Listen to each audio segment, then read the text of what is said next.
Now let's move on to action of enzymes. In order to understand the mechanism of enzyme action, two theories are proposed.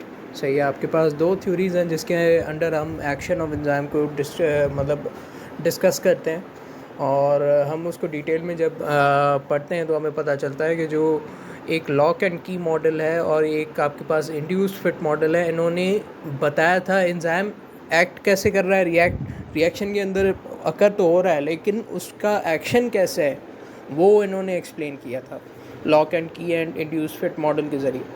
तो lock and की model जो है वो this theory was postulated by Emil Fischer in 1894 shows the high specificity of enzymes।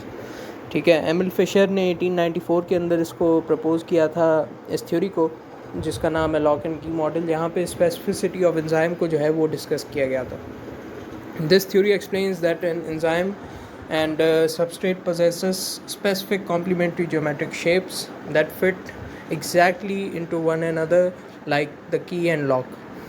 So इसको lock and की model इसीलिए कहा जाता है ताकि जो एक एंजाइम है और एक सबस्ट्रेट है वो अच्छा, कुछ बुक्स के अंदर इसको जैसे पुरानी एक बुक थी, कहीं पे वो एंजाइम को जो है वो लॉक का तस्वुर करते थे, कहीं पे की जो है वो सबस्ट्रेट को कहते थे, कोई की कहता था एंजाइम को और कोई सबस्ट्रेट को जो है लॉक कहता था। तो इसकी कन्फ्यूजन को हम दूर करते हैं कि एक जैसे सबस्ट्रेट आगे जुड़ता है एंजाइम के साथ, वो वैसे ही होता है जैसे मतलब एक लॉक के साथ ना की जुड़ती है। तो वो इसको कॉम्प्लीमेंट्री शेप देने के लिए मतलब ये पूरा अमल होता है।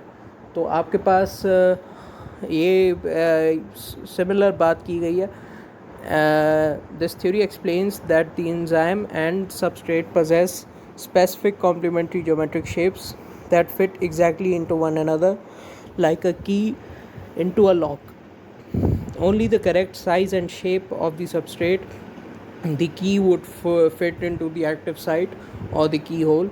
मतलब एक्टिव साइट जो है वो की होल है और वो या तो आपके पास जो है एक्टिव साइट ऑफ एंजाइम जो है की होल है, और मतलब लॉक का तस्वुर अगर हम लेते हैं तो हम बात कर रहे होते हैं आपके एंजाइम की ही बात कर रहे होते हैं, और उसका जो की होल है वो एक्टिव साइट है, एक्टिव साइट ऑफ एंजाइम।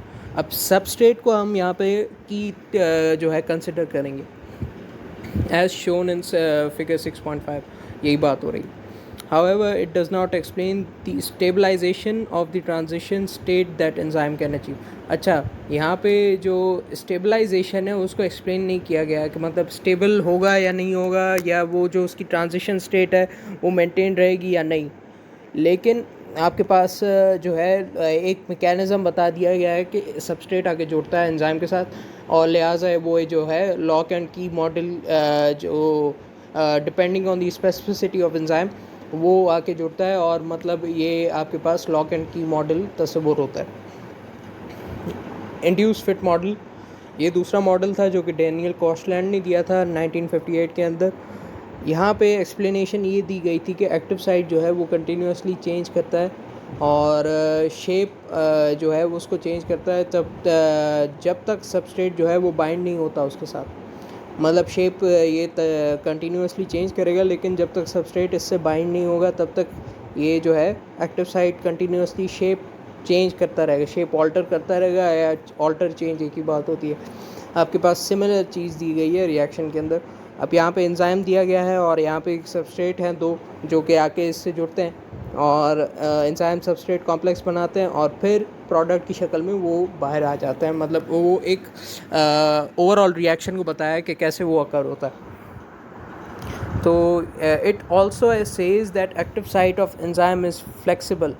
सही है, तो यहाँ पे फ्लेक्सिबिलिटी ऑफ जो है मतलब उसकी बात की गई है कि एक्टिव साइट या जो कि की होल था उसकी एक्टिव जिसको हम की होल कंसिडर कर रहे थे उसकी स्पेसिफिसिटी जो है वो डिपेंड करती है ना, तो वो उसको बताना कि ये जो है फ्लेक्सिबिलिटी उसकी आपकी होनी चाहिए आपके एक्टिव साइट के अंदर, तभी जो है वो रिएक्शन अकर होगा।